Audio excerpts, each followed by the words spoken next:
Okay, I think I'm live. Welcome back to PHIL-1006 at Fanshawe College in the summer of 2020. We are doing The Great Philosophers, Module 12. This week we'll be talking about, I'm saying 20th century continental philosophy, but really I'm just kind of plucking a few thinkers from the tradition that I enjoy. But what we're talking about is a really huge amount of authors, thinkers, schools of thought, and I really can't do any of this literature justice, and it's a course in and of itself, really. At this point in the class, Module 12, we're very close to wrapping up, and I want you to go to FOL, make sure you've done those quizzes. I think there's a quiz that's open right now, or just about to open. We have online quiz 3, online quiz 4, the final exam, and the last paper. And I think that's everything. Quiz 3 is about to close, quiz 4 is about to open, then we have the final exam and the essay. So I know it's a lot to do, but this is an accelerated class doing a lot of reading, a lot of quizzes, a lot of work in a very short, compressed time frame. So hopefully you've enjoyed it. And hopefully you enjoy getting that credit in 6 weeks, 7 weeks. So, as I've said, we're going to do something called Continental Philosophy. Last module on Tuesday, I talked a little bit about two traditions in kind of Western philosophy today. We often distinguish amongst ourselves, amongst people who do philosophy, between analytic and continental traditions. I grew up in an analytic department, which is less speculative. More, we think of ourselves as kind of continuous with science. A tradition which has its roots in logical analysis, and we're thinking of in the lineage of Kant and Hume. Continental philosophy is generally more speculative, less scientific. It's often concerned with critique, with kind of deconstruction of norms, the articulation of alternatives, with subjectivity, social life, social structures. And here we have some reactions to Kant through Hegel, through Marx, through Nietzsche.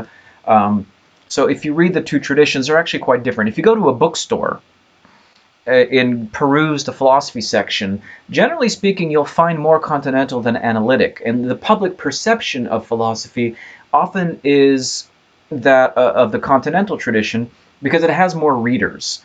It is, I find it less accessible in the writing style, but its concerns are more universal.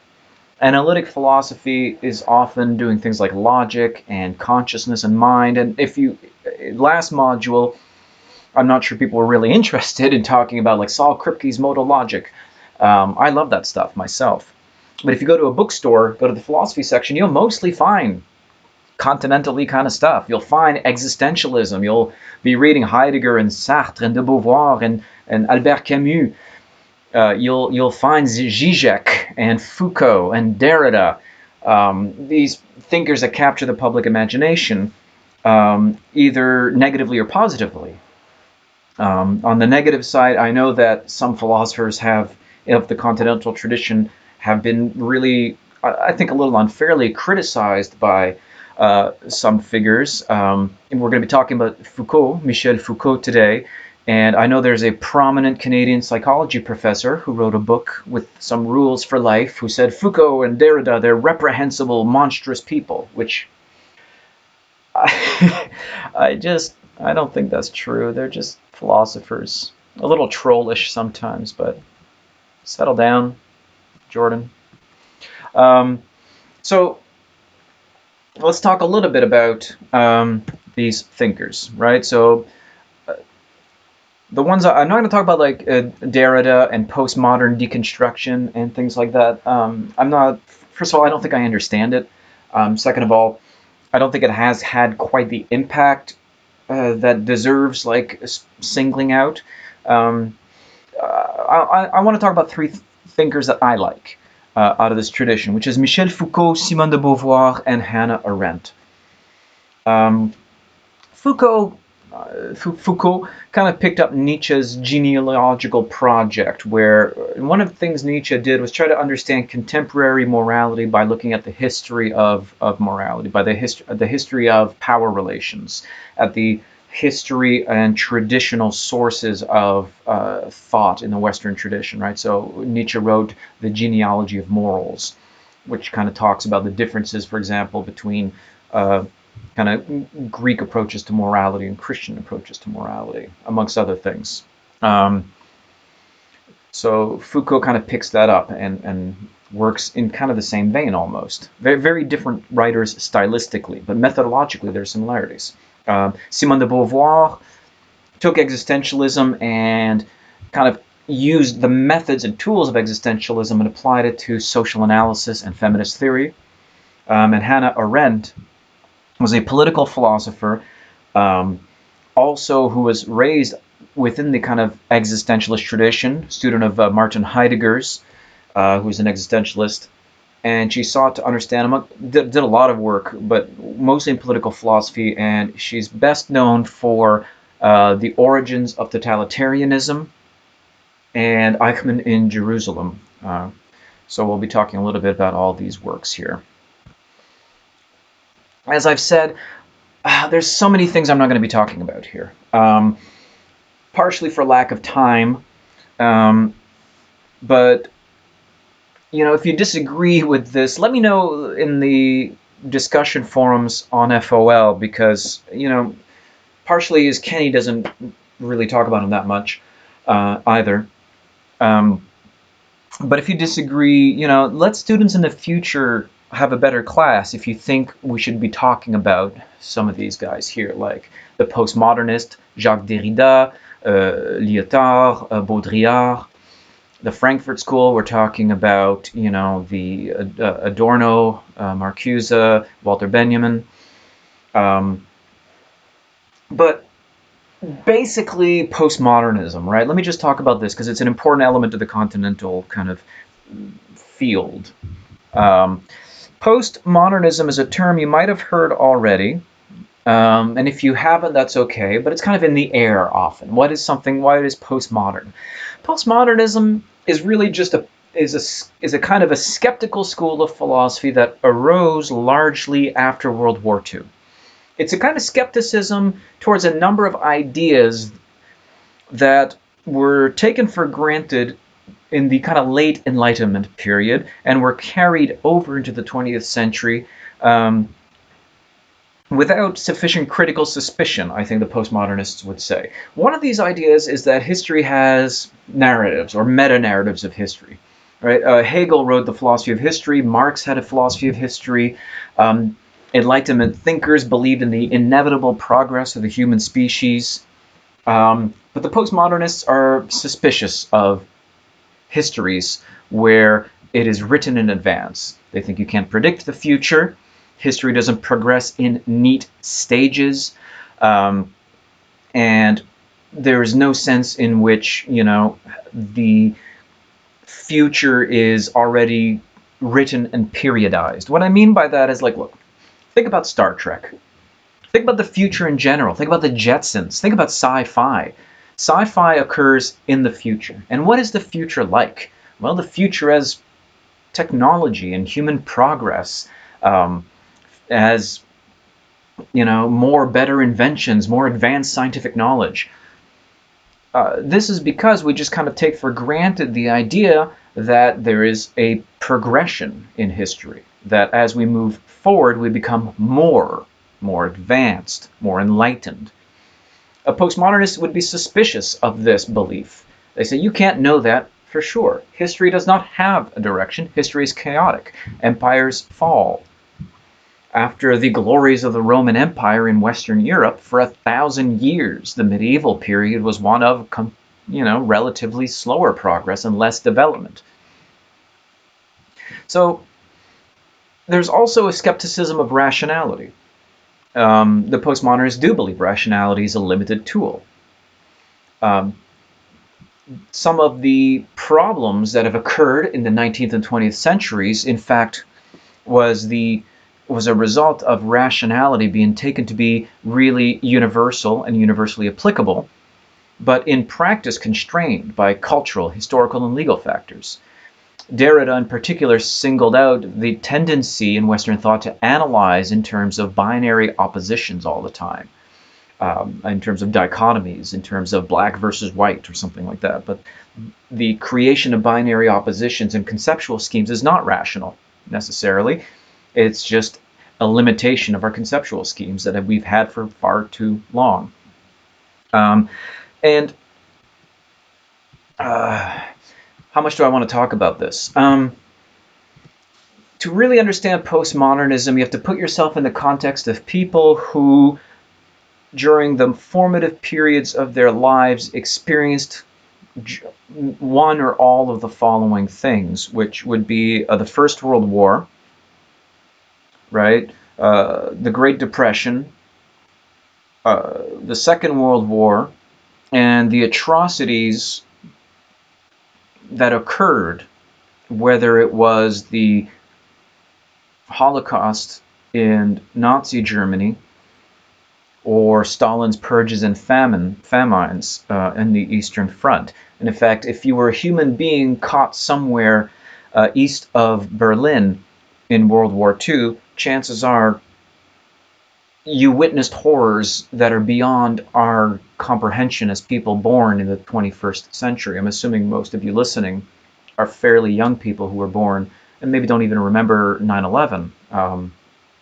So when we criticize postmodernists for, being skeptical about rationality, being skeptical about science, being skeptical about the Enlightenment, you have to put yourself in the shoes of somebody who is writing in 1946. You have to put yourself in the shoes of somebody who witnessed the mushroom cloud, the atomic bomb, as it cast, a pallor of radioactive destruction over cities in a way unimaginable to people at the time. And that you have to imagine yourself looking upon the ashes of the Holocaust and thinking, how could this happen? How could millions of people be so systematically and efficiently rounded up and murdered in the name of an ideology at a time when we were promised that science and enlightenment and law and the rule of law would deliver us progress and human freedom and happiness? And instead we get this, I would call it murderous barbarity, except it wasn't barbarity at all. For the postmodern thinkers looking at the nuclear age, looking at the Holocaust, they didn't see barbarians at the gates. They saw themselves. They saw the Western legal tradition. They saw the Western scientific tradition deliver horrors. It wouldn't have been possible to do these things if it wasn't for bureaucratic rationality, if it wasn't for the new science, if it wasn't for, if it wasn't for chemistry and logistics and all these things. So really the deliverances of the Enlightenment turned into the horrors of World War I and II. And I really can't stress enough how much these thinkers were marked by the convulsions of the 20th century. And it is natural to be skeptical of scientific rationality and in the Enlightenment in 1946. Okay, so when you think of these postmodern philosophers, these post-war, postmodern philosophers, their critiques are 100% springing out of the fact that 1914 to 1945 was not a really great period for humans. And in fact, we can extend that a little bit more in the past, as we'll see. This includes not just postmodernists like Derrida, who criticized, rationality and science. It includes kind of these later Marxist thinkers, such as the Frankfurt School. The Frankfurt School today, again, if you're online, I don't know if you know what I'm talking about here, but if you spend some time online, you might have bumped into the conspiracy theories that have kind of swirled around the Frankfurt School. Sometimes they're called cultural Marxists, which is a term that I don't use because I think it's really a conspiracy theory term. But again, these were thinkers dealing with the same things postmodernists were dealing with, 1946, which is the Second World War and the descent of the Soviet Marxist project into a totalitarian state under Stalin, right? I think Adorno gives kind of the best single statement of the skepticism and bewilderment of the period when he says, how can the progress of modern science and medicine and industry promise to liberate people from ignorance, disease, brutal, mind-numbing work? It helped create a world where people willingly swallow fascist ideology, practice deliberate genocide, develop lethal weapons of mass destruction. So what went wrong? How did rationality lead us to 1946 is the question here. Okay. I feel like I've already used up 20 minutes of time and I haven't even talked about these philosophers yet. Let's talk about Foucault. Again, let's look at his birth date here, 1926, 1984. So 20 years old at the end of the Second World War. Spent his teenage years, right, in Europe during the war. French social theorist, what we call a post-structuralist or postmodernist philosopher as well. Wished to analyze the modern period through a historical method, and he has so many ideas and so many books that what I'm going to do here is I'm going to talk about one of his ideas from one of his books just to give you a sense of how his thought proceeded on a specific issue. All right, but generally speaking, Foucault is interested in power. Power in the broadest sense is social power, right? Not power like in physics. But he's interested in how societies organize themselves, how societies enforce their norms, how they perpetuate themselves generationally. I have kids, and let me tell you, kids are cultural blank slates. They will adopt pretty much any practice. And if you think about it, the oldest human being on the planet is living with a completely different set of humans than they started out with. So, right? There's a completely different set of humans alive in 2020 than was alive in 1900. So how do these new humans kind of perpetuate existing structures, right? These are ideas that have to do with power and social power, political power. So let me hone in on just one of his ideas on how power operates. It's a very kind of abstract idea. It's a big picture idea. And it has to do with two kinds of power, an older kind of power he calls sovereign power, and a more modern type of social power called biopower. He says, look, it's a distinctive feature of modern power, right, what we call disciplinary control, right, how we get people to behave in the ways we wish to see them behave, is its concern with what people have not done. Right, so what's something interesting about modern power as opposed to pre-modern, we might say, about medieval forms of population control and political control, is that we're really concerned with what people don't do, with a person's failure to reach required standards. The primary function of modern discipline is to correct deviant behavior. We want people to reach required standards. So this is biopower. This is to be contrasted with, for Foucault, something called sovereign power. So here control, social control is largely exercised through death and punishment. Centrally organized, use of public spectacles, fear and torture, and generally power exercised as a means of taking.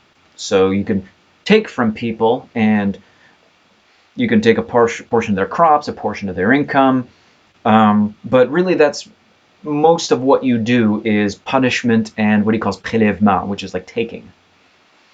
This is different than biopower, Foucault says. So biopower is control through the management of life. We have a decentralization of power through various institutions. And these various institutions will use surveillance, documentation, like census, medical records, and standardization and normalization through institutions like public schools. So for sovereign power, ultimately the expression of power is largely through violence and taxation. Biopower control is done through discipline and management. we could understand shifts in political philosophy, like the emergence of social contract theory and the separation of powers and the emergence of democracy, as kind of as part of a larger shift between the old sovereign power and the new form of biopower. So here's Foucault from l'histoire de la sexualité, kind of giving his own definition of what's happened in terms of the exercise of power and the individual's relationship to the state. Perhaps sovereign power must be referred to a historical type of society in which power was exercised mainly as a means of, he uses prélèvement, I translate it as deduction, a subtraction mechanism, a right of seizure. You could take time, things, bodies, and life itself. It culminated in the privilege to seize hold of life to suppress it. So you can conscript soldiers, you can tax people, you could take part of their crops, you can kill them, and that's what power is. Right? Seize, a right of seizure. That's an older form of violent power. But Foucault continues, since the classical age, the West has undergone a very profound transformation of these mechanisms of power. It is now a power bent on generating forces, making them grow and ordering them, rather than one dedicated to impeding, making them submit, or destroying them. Right? So we don't want to just have submission or destruction. We want standardization and generation. What does that mean? Well, think about, right, public schooling is a recent invention. Public schooling has only existed for 100, 150 years tops, right? Why would you want public schooling? Because you want to generate forces in your society. You know, the idea that every citizen should be counted, not just in a census, but be sent to school, educated, we track their progress, we know their grades are used in a complicated social mechanism where they are sorted into different streams such that they would get careers, and we're going to invest in the people to multiply power, to multiply their forces and their capabilities, is a modern idea.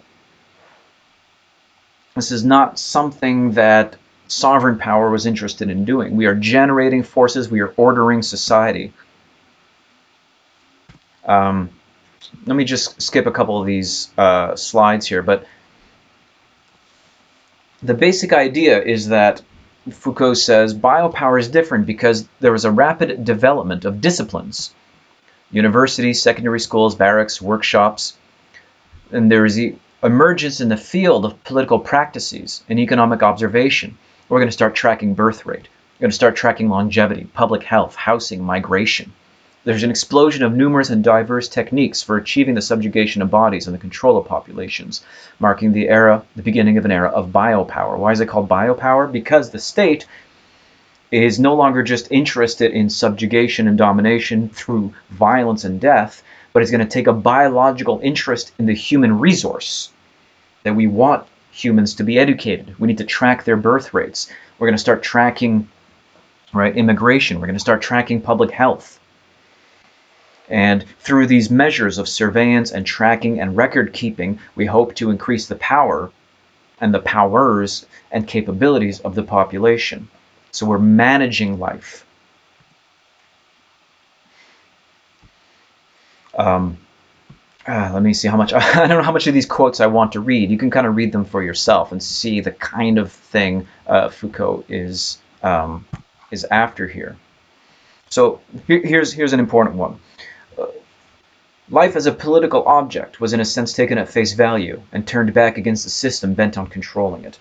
All right, so for Foucault, what's interesting about biopower is that life itself becomes a political object in all its facets. Right, the state has an investment in you, and that's why they track you. Right, the state invested in you through OHIP, through your education, through vaccination campaigns. Right, there's enormous amounts of money poured into each individual in the system in the hopes that they get a return on the investment in the human resources. So people's lives became political objects. And what Foucault is going to say is that in the 1950s, 60s, and 70s, right, political unrest occurred because the idea of your life as a political object was taken at face value and turned back against the system bent on controlling it. It was life more than law that became the issue of political struggle, even if the latter were formulated through affirmations concerning right. The right to life, body, health, happiness, to the satisfaction of needs. beyond all forms of oppression or alienation, the right to rediscover what one is and all one can be. This right, which the classical system was incapable of comprehending, was the political response to all these new procedures of power, which did not derive either from the traditional right of sovereignty. What Foucault is saying is that the incorporation of every aspect of our life into the political system politicized life itself. Or as the feminist slogan says, the personal is political. Let me give you kind of an example from my personal life, if that's all right. Let me just see how I'm doing for time here. I've been talking for 31 minutes. From my personal life, when my first daughter was born, she had a very difficult birth. And there was a bit of oxygen deprivation, what we call systemic ischemic, what's it called, HIE, encephalopathy, which basically means oxygen deprivation leading to a traumatic brain injury. And she has a very, very mild sort of cerebral palsy. It's not a big deal, living a normal life. But in the immediate aftermath of this event of giving birth and being medicalized, there was a lot of biopower. I kept thinking of Foucault in the hospital because we were all being tracked with such enormous precision and concern. People were checking in on my mental health. They wanted to track my daughter's development. Is she meeting these milestones? Is she not meeting these milestones? What can we do to make sure she reaches a standard growth curve? And there were so many interventions because the state had just a compelling biological interest in the life of this child. And I know there's no moral judgment on whether this is good or bad. It's just a reality. We live in the age of biopower. We live in the age where the intimate aspects of our biological, social lives are just part of the state interest. And if this is true, then as Foucault says, the politicization of our lives was not caused by activism. It was already there as sovereign power turned into biopower, and then the political became the plane of discourse upon which we project all our struggles and aspirations. And I find this a really profound way of thinking about modern politics. Anyway, so Foucault, this is in English, it's The History of Sexuality, Book 1. You can kind of read it. Usually when I teach this class in person, after this content, I ask people for examples of biopower, of standardization and normalization that they've experienced in their lives. Right? I think, for example, mass literacy is one of my go-to examples of biopower. The ancient kings, whether it's of the Roman Empire or whatever, probably wouldn't have a campaign of mass literacy, right? Some civilizations might have gotten there earlier, right?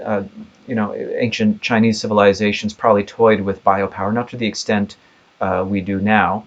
But let's look at this curve here. I mean, isn't this to me amazing that in 1820 we had a global average literacy rate of 12%.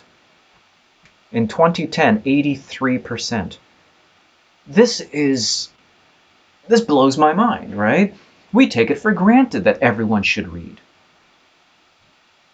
But there was a time, 200 years ago, which is nothing, where 12% of the population, the world population, could read. And this change, right, is what Foucault means by power becoming biopower, becoming the state, not just the state, but all these decentralized institutions' interests in normalization, standardization, data tracking, right, census taking, record keeping, surveillance, education, right? That is biopower. That's biopower right here, getting this literacy rate, right? Close to 100% in some places. So that's Foucault. I am talking so much. I'm at 35 minutes. I've only done one of our three thinkers. So I've talked a little bit about existentialism in this class already when I was talking about Kierkegaard and Nietzsche. Now, Kierkegaard and Nietzsche are 19th century thinkers, but existentialism definitely had its kind of heyday in the 20th century, usually and the most famous existentialists are in fact the French, not the German thinkers. If I think of French existentialism, I think of the really big guns that sold a lot of books. I'm thinking about Albert Camus, Simone de Beauvoir, Jean-Paul Sartre. And Sartre, we're definitely talking about Nietzschean existentialists here, because Sartre, de Beauvoir, Camus, they were all concerned with meaning and the meaning of life in a universe without God. Sartre thinks consciousness is kind of absurd and alienating. Isn't it? But consciousness itself, I mean, do you ever stop and think how wild it is that you're a thinking human being that has feelings like on a floating planet in the middle of nowhere in the universe? Like, why do I have consciousness? It seems for no reason. It seems really absurd.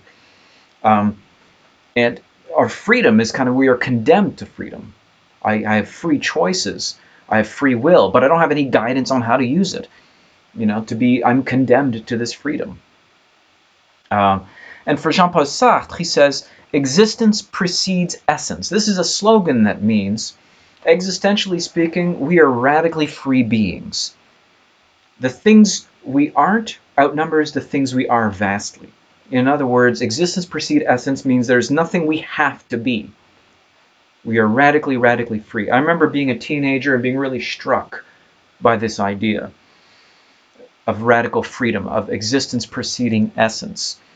Just, you know, stuff that now seems to me simplistic to think about, but for a while in my teenage years, to me it was a radical revelation that, you know, things like money only have value because of a collective belief, and you are free not to have that belief. That a flag is a piece of cloth imbued with social custom, but the cloth itself is meaningless. It's only our collective ascription of to its power, and its meaning is constantly renegotiated. I mean, I read an article recently that the Confederate flag will be banned from NASCAR. This is a rereading of the meaning of the Confederate flag. It's not even it's not a rereading of its meaning. Its meaning has, in a way, been the same, but it's being put into a different social evaluation of what its power signifies. I mean, it's the flag of a slave-owning rebellion. I mean, I don't know why people, between you and me, I don't know why anybody would fly that thing, but all right, I'm not going to get too political today. That's for next week. So, existence precedes essence is a slogan that a lot of the things we do are social custom, our collective belief, and we are free not to believe it. It's all made up. The human condition is characterized by a relationship not to things, but to nothingness. Every decision we make, every belief we have is conversely a decision not to do infinitely many other possible things. So our main relationship is not to things, but to nothings. To the nothings we create. To the possible futures we've ruled out every time we make a decision. What do we mean by saying that existence precedes essence? We mean that man first of all exists, encounters himself, surges up in the world, and defines himself afterwards. If man, as the existentialist sees him, is not definable, it is because to begin with he is nothing. He will not be anything until later. Then he will be what he makes of himself. There is no human nature. This is in Sartre's essay, Existentialism is a Humanism. So we're radically free, there is no human nature, and there's absolutely nothing that we are before we act. Or as Kurt Vonnegut once said in Mother Night, we are who we pretend to be, so be careful who you pretend to be. Right? We are not our intentions, we are our actions. We are not our inner lives, we are our actions. When it comes to de Beauvoir, who was Jean-Paul Sartre's partner, lover, collaborator, and a formidable philosopher in her own right, in fact, to me, more interested than Sartre. The slogan, the existentialist idea of that existence precedes essence, that you are not anything outside of your free will, was applied to a feminist critique by Simone de Beauvoir. Beauvoir argued that one is not born a woman, but becomes one. Femininity is itself one of those social constructs constituted by mass belief that you are free to believe in or not, but it has no real basis in nature or biology. Both men and women have the same capacity for choice and freedom and authentic meaning. So de Beauvoir's existentialist approach to feminist theory was actually really important for introducing many central ideas here. One of the things we have to talk about and understand is the difference between biological sex and the performed aspects of gender. What does this mean? That there's a distinction between sex and gender. I know it's one of these controversial internet arguments. I think these internet arguments about it are generally of extremely low quality and don't actually talk about the issues, and they don't reference the actual thinkers who give arguments for their beliefs. So anything you've heard on the internet about feminists, I'm asking you ignore them. 99% of internet arguments and content on these issues is garbage. Biological sex and gender is very, very simple to understand. Okay? There is nothing biological about wearing a skirt or a dress versus pants. There's no biological necessity. Look at how clothing has changed over the centuries. If I show up wearing the clothing typical of the 18th century, people look at me like, that's weird. Why are you doing that? Why? Because it's a social construct. It's made up. There's nothing intrinsically natural to some of the aspects of gender roles. It's just convention, and you are free to believe or not believe in convention. That is the existentialist, really kind of fundamental point. Let me tell you a personal story again. See, I didn't have to do this with analytic philosophy, but Continental philosophy is so personal, so subjective, gets at the heart of human existence. When I spent a lot of time in my late teens, early 20s, and beyond as a goth. I don't know if you know what a goth is, but a goth, we dress in black, we listen to depressing music, right? Gothic subculture. And I fancied myself like an artsy weirdo. And as an artsy weirdo, I should, of course, defy social roles. And I really liked wearing skirts and dresses and things like that. On a hot summer day, a breeze feels good. And, the more I thought about it, the more I thought it was really weird that women can wear pants, but guys can't wear skirts. And I wasn't trying to be anything else than a guy wearing a skirt. It just struck me that fashion changes over the years. It's arbitrary, it's a social convention, and if I don't want to believe in other people's social conventions, I can't be forced to. So I wore dresses. Hey, I got some pushback. A guy wearing a dress gets some social pushback. And it was really interesting to me because I could do something illegal. I could, back when weed was illegal, if you were smoking a joint, jaywalking, spitting on the ground, nobody would stop you to say, hey, you just done 3 illegal things. You can't jaywalk, you can't smoke weed, you can't spit. Nobody would stop me.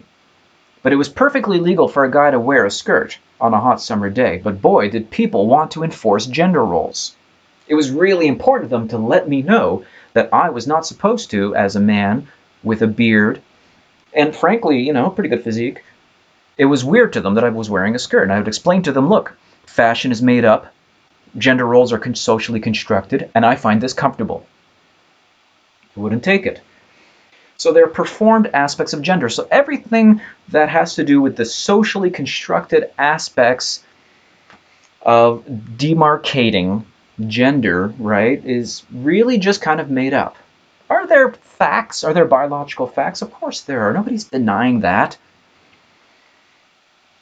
But because existentially we are all equally condemned to be free, whatever thin sliver of biological facts exist, which they do, means absolutely nothing about your actions in the world. You can be anything you want. Because freedom, the freedom to which we are condemned, is inescapable. And the more we try to tell other people what is deviant and wrong, the less we are appreciating this freedom that we've been given, thrown into without a choice. Right? So sex and gender, to me, is an indisputable distinction, conceptual distinction. There is absolutely nothing necessary about dress, about what a man is supposed to be, what a woman is supposed to be, about how many genders there are. Just be whatever you want to be, because you are absolutely free. And the potential for human freedom should not terrify you. The potential for human freedom is liberatory. But for Simone de Beauvoir, writing in the 1940s and 50s, she had to actually argue for this freedom as a woman. What is a woman? The fact that I ask it is in itself significant. A man would never get the notion of writing a book on the peculiar situation of the human male. But if I wish to define myself, I first of all say I am a woman.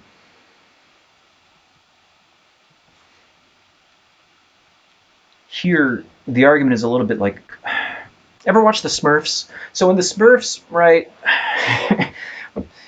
let me talk about the Smurfs for a sec. So if you don't know the Smurfs, they're these little blue guys that live in a village, and one of the characteristic things about Smurfs is that they're all kind of identified by the fact that they're types, right? So you get like Papa Smurf, the wise one who's in charge. You get Handy Smurf, oh, he's good at home renovations. You get Smart Smurf, he has glasses and he's socially awkward and smart. You have Brawny Smurf, he's strong. You have Girl Smurf, she's a girl. You have Cook Smurf, he likes cooking, and you're like, wait, what? So in the Smurf world, you don't have like 50-50 boys and girls, right? What you have is womanhood as another weird characteristic. You know, you could be brawny, you could be handy, you could be smart, you could be a chick, and you're like, wait a minute, that was sexist. Because it is, right? The idea, right? And 2020, we're slowly getting past this, right? But again, put yourself in the context of somebody writing in 1940, 1950. Right, where being a woman is a peculiar situation, which is viewed as a deviation from the male norm, right?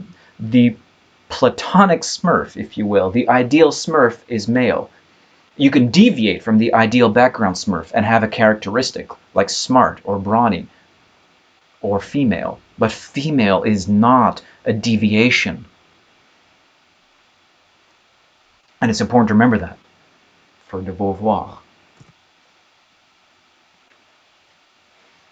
So, from the existentialist point of view, right, change is potential for an exercise of human agency and freedom. We should not be afraid to be whatever we wish to be, because there is a distinction between the very complex biology of human sexual difference, and it is complex, and whatever social significance we ascribe to these facts, and that social significance changes. Absolutely it changes. Right? Some of the things we associate with gender are completely arbitrary, right? So the question is never whether there's a sex-gender distinction. The question is how much. The question is how much of a distinction there is. De Beauvoir argues there's a huge distinction, much more than we commonly assume is constructed. It's not inevitable, right? Here's some examples of how gender roles are taught. I'm hoping, yeah. So here's a nice book. I don't mean to give you like a history lesson here necessarily. Is this working on my live stream? I think it is, yeah. So there's a series of books, How to Survive Anything, and there's one aimed at boys and one aimed at girls. Let's look at the girls' How to Survive Anything book. Just to talk about the social construction of gender roles. How to Survive Anything for girls. So we start off pretty well. Shark attack, that's pretty cool. Oh, sorry, this is a boys one. So for boys, what should boys know? How to survive shark attacks, forest frostbites, plane crashes, polar bear attacks, zombie invasions, snake bites, lightning strikes, whitewater rapids, quicksand, tornadoes, and outer space. Pretty cool. For girls, this is what girls should know. Girls. Boys, you have to learn how to survive in space. Girls, you have to, right? This is social construction. There's nothing necessary about this. How about, there's nothing wrong with learning these things. It's just that we don't have the freedom that should be. There should be a series of books on how to survive things organized thematically by topic, how to survive emergency situations, versus these girls ones. How to survive a BFF fight. How to show you're sorry? What? How to keep stuff secret, survive shyness, stardom, survival steps, a fashion disaster, embarrassment.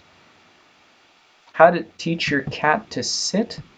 How to survive what the All right. Again, and The idea here isn't to criticize the things in this list as bad and the things in the boys list as good. That is not the point here.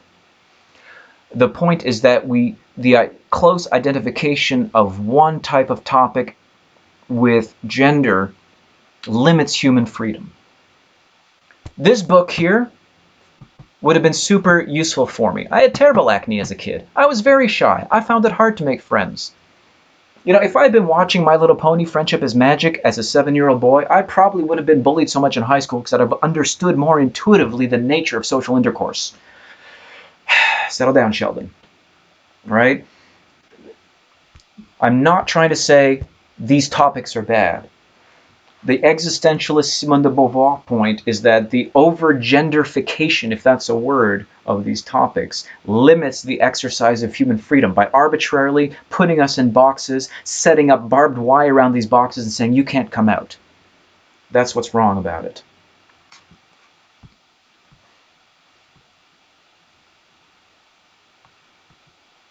All right. Oh, here's my story about a kilt. All right, you can read my kilt story. I always use this anecdote when I teach this. You can read it. So, what Simone de Beauvoir is saying is that biological facts cannot determine the moral and social values surrounding gender in a given society. We are free to define these as we want, and that is great. We should be exercising that freedom. There are no facts about being biologically female that prevent women or men from espousing radical freedom. Only cultural convention and prejudice stands in the way. And thus, we have to argue for the full political, moral, and legal equality of women. Again, Simone de Beauvoir is writing in the 40s and 50s. We're talking about a period where women had just barely been granted the right to vote. It'll be decades before the Equal Credit Opportunity Act says it's okay for women to have their own bank account without their husband's permission. It was 1992 where a female senator in the United States could show up to work wearing pants without being escorted out by security. I'm getting angry. Right? It'll be another 25 years before spousal rape even becomes a crime. So we were a long way, and we still are, from the full freedom that existentialism promises us is available for all of us. All right. Getting angry. Another famous existentialist I've been talking a little bit about, Albert Camus, The Myth of Sisyphus. Really interesting book if you're interested in questions of existentialism and freedom. It says human existence is like the ceaseless toil of Sisyphus, condemned to drag a boulder up a mountain to watch it tumble downwards again and again. I kind of view this as a metaphor for the struggle for human freedom and dignity in a way, because it does feel like that. It feels like you're pushing the boulder and then it just rolls back down the hill. Right? How do we go on thinking that all our toil could be in vain? That the promise of freedom, isn't kept. I'm going to get... the next couple of weeks are a little bit political because we're talking about political philosophers. John Rawls next week. Stay tuned. Here's Sisyphus. The myth of Sisyphus, Camus, as we struggle for freedom. The myth of Sisyphus teaches us the higher fidelity that negates the gods and raises rocks. The gods here represent what is inevitable, and the rock pushing represents the human struggle. Sisyphus concludes all is well. The universe without a master seems to him neither sterile nor futile. Right? No gods, no masters here is the slogan, right? That, again, we are free beings on earth. We are not naturally anything. We don't have to be anything. The only thing we are condemned to is our existentialist freedom. Each atom of that stone, the metaphorical stone we're pushing up a mountain, each mineral flake of the night-filled mountain forms a world. The struggle itself towards the heights is enough to fill a man's heart. One must imagine Sisyphus happy. We have to imagine ourselves happy in this struggle. Okay. How am I doing for time? I really want to do a rant here, but I'm at 55 minutes. Okay. Let me finish with Hannah Arendt on totalitarianism and the banality of evil. Hannah Arendt, 1906, 1975. Again, if you're born 1906, you spend your teenage years, World War I. one of the most horrifying wars to be a soldier in. And World War II, one of the most horrifying wars to be a civilian in. Born in Germany to a Jewish family, narrowly escaped the Holocaust herself. She managed to leave a Nazi internment camp on an illegal visa issued by an American diplomat, who did so despite strong State Department pressure to maintain good relations with the Nazis before the United States entered the conflict. And the events of the two world wars, particularly World War II, really crucial for Hannah, for Arendt. Her body of work really is understood and experiences first-hand experience with totalitarianism and fascism. I don't have a slide on this, but one of the things that really bothered Arendt, I think, was that Martin Heidegger, her mentor, her once upon a time lover, joined the Nazi Party in Germany. Arendt was Jewish, and in a personal letter to Arendt, Heidegger wrote, "Of course, my membership in the Nazi Party doesn't change my relationship to you. We're good." Might as well say you're one of the good ones. And Arendt was just really devastated by Heidegger here. Very famous existentialist, Being in Time, he wrote, amongst other things. But Heidegger was a Nazi. And Arendt really struggled to reconcile the idea that an ideology devoted to the extermination, not just in the abstract of the idea of her people, but her herself, her body, herself should have been destroyed by the Nazi Germany, by Nazi ideology and practice, and to have a Nazi say, "Yeah, but you know, we're good. You're different." How do you reconcile that? How do you make sense of this? So, Arendt is going to locate the rise of totalitarian ideology. And let me be clear, in the origins of totalitarianism, she talks not just about Nazi Germany, she also talks a lot about the Soviet Union, which she viewed under Stalin as an equally oppressive totalitarian force in the thrall of a false, murderous ideology. So, Arendt in the 1940s, and as a lot of intellectuals had no illusions about what the Soviet Union had become. And Arendt locates the source of totalitarian governments in theories of scientific racism and in the practice of colonial imperialism in the late 19th and 20th century. So what was happening here was really colonial imperialism coming to Europe, where it had been practiced already elsewhere.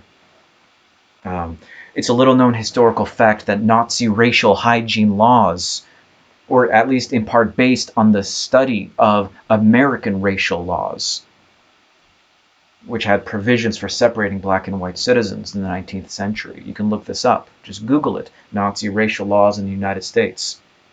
You can find this out.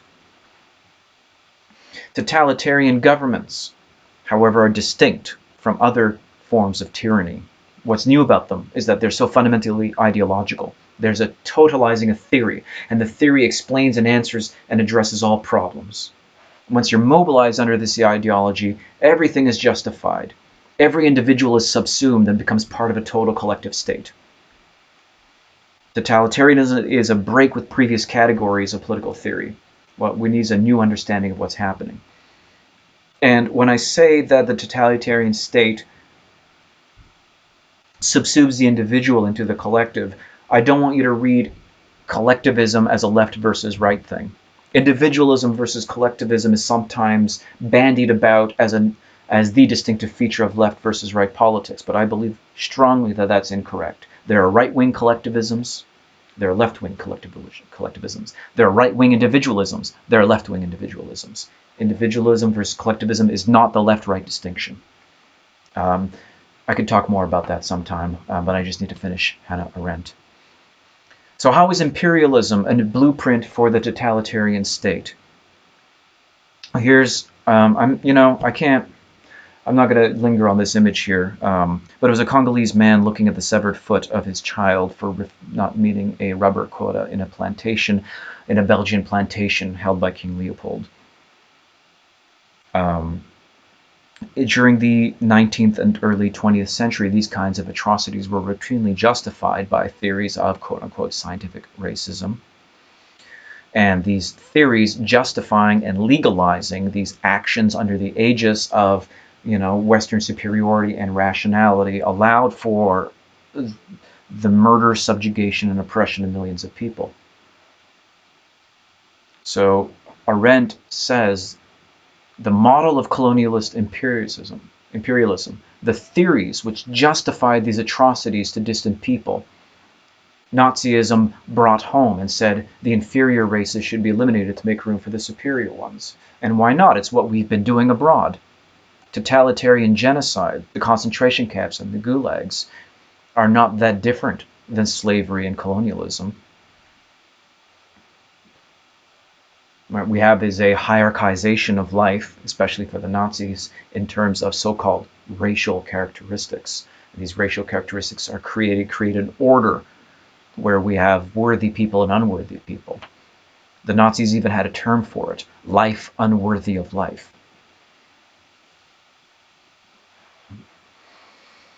So you can't understand, right? Nazism and the concentration camps didn't just come out of nowhere. As I said, it doesn't just come out of colonialism. European anti-Semitism is very, very old. It goes all the way back to Luther and the Reformation. Luther, the 95 Theses on the church, on the Wittenberg church door, who also wrote a 30,000 word tract called On the Jews and Their Lies. So we have very old, very intense, very virulent forms of ideology here coming to the fore in Europe. So totalitarian ideology in practice works through mass movements and mass terror. It destroys the individual's perspective and forces absorption into the group. Mass propaganda reinforces this ideology. It destabilizes the possibility of truth. Right? You're looking for the domination of everyone's lives in public and in private. In the Nazi case, the ideology had to do with a strict racial hierarchy. In the Soviet Union, it had to do with Marxist ideology. In both cases, however, we have a total power over the lives of the citizens. Interesting fact about Nazi racial ideology, they don't actually believe in white people, right? If you look at Nazi, they made these little maps of Europe, and they just talked about what kinds of people were living there. They subdivided Europe into a number of racial categories, like the Alpine people, the Aryan people, right, the Mediterranean peoples, and then they all had these little hierarchies worked out. The idea of whiteness is just another way of sorting the races, which doesn't make any biological sense. You can do it any which way. And there's a Dead Kennedys song where they talk about, how modern day Nazis don't really realize that if it ever came to that again, they probably wouldn't survive it, because Nazi ideology did not think of whiteness as a category to be preserved. They thought of the Aryans as a superior race, but the people immediately to the east of Germany, the Slavs, were people to be resettled, put into forced labor, and eventually worked to death to make room for the Aryan people spreading to the east. This is heavy. But the point is, mass murder is kind of intrinsic to these ideologies. How does propaganda work in the totalitarian system? And I'm going to talk a little bit about this propaganda aspect too, because I think in the age of the internet, especially the new forms of authoritarianism which are coming to the fore, and they're distinct. A lot of people think of fascism as being on the rise, but I think that's kind of incorrect. There are definitely authoritarianism is on the rise, whether it's Russia, Brazil, perhaps even the United States. But authoritarian propaganda does have some things in common with totalitarian propaganda. Let me just read to you Arendt, and you make your own conclusions. In an ever-changing, incomprehensible world, the masses had reached the point where they would, at the same time, believe everything and nothing. that everything was possible and nothing was true. The mass leaders based their propaganda on the correct psychological assumption that under such conditions one can make people believe the most fantastic statements one day, and trust that if the next day they were given irrefutable proof of their falsehood, take refuge in cynicism. Instead of deserting the leaders who had lied to them, they'd protest they had known all along that the statement was a lie, and they would admire the leader for their superior technical cleverness. End quote. So totalitarian propaganda does not primarily operate by making people believe false things. Instead, they create a form of cynicism where every statement is just a game to be played, and as long as you're winning the game, it doesn't matter whether things are true or not, as long as you're owning the other side. Then you're winning, and if you're winning, then that's true for now. That's good enough. All we need to do is admire the leader for superior technical cleverness. They're playing 12D chess. When it comes to fascist ideology specifically, and I want to talk about fascism more than Marxism now, because I think Marxism is a spent force, mostly. We can talk about that if you want the discussion forums. I'm going on for like an hour here, an hour 6 minutes. So what are the 14 aspects of fascist ideology according to Umberto Eco? If you want to identify fascism, you look for a cult of tradition. Again, if we think about existentialism as an advocate of human freedom and the possibilities of human freedom, the cult of tradition is the opposite. A cult of tradition says, here are the way things have been, and so they must stay. The rejection of modernism, cult of action for action's sake. We just have to take action. Too much thinking, too much science is bad. We can't deliberate. We can't spend too much time finding the root causes of problems. We have to act now. Disagreement is treason. There's a fear of difference, of the outsider. The outsider could already be inside, and we have to do something about it. There's an appeal to social frustration. There's the obsession with a plot, right? That there's someone, outside forces are plotting, and we must get to the bottom of it. The enemy is both strong and weak at the same time. This is a propaganda aspect of fascism, where the enemy is at once both inferior but also strong enough to be undermining us with this plot. So one of the, for example, Nazi ideology, one of the contradictions, one of the tensions within it is the view of, for example, Jews as an inferior race. However, they also control the world. So are they inferior or actually just really good? Because aren't they strong because they're able to do this? Like, what's going on here? So pacifism is bad. You have contempt for the weak, right? So fascism is contempt for the weak, that if you're not able to survive, too bad for you. Social Darwinism. In a way, the fact that my boot is on your face is just proof that you deserve it, because if you were stronger, my boot wouldn't be on your face. Too bad for you. There's concern with machismo and weaponry. Newspeak, selective populism. You can read the source here. I think it's a really interesting reader into the elements of fascism and authoritarianism. Okay, I got one slide left about the concept of the banality of evil, which Arendt talks about in Eichmann in Jerusalem. She was writing for the New Yorker, and she covered the trial of Eichmann for war crimes. He managed the logistics of much of the Holocaust. He organized mass deportations of Jews to concentration camps to be murdered by the regime. Arendt says Eichmann thought he was just doing his job and obeying his orders. He never thought of himself as doing something evil. He wasn't a mustache-twirling villain waking up every morning, cackling with gleeful satisfaction at the atrocity he was going to commit. Arendt is saying, in the context of totalitarianism, in the context of ideology, atrocious things can be made to occur through the actions of ordinary people who just follow orders, who don't stop to question authority, who don't stop to question the morality of the people around them. But you have to do this. You have to question this morality before you act, especially when you're hurting people. No relation to the news cycle right now, of course. All right, that got a little heavy. Next week I'll talk about John Rawls. Sorry it was so long, but there was a lot of content this time around and a lot to talk about. All right, thanks for watching.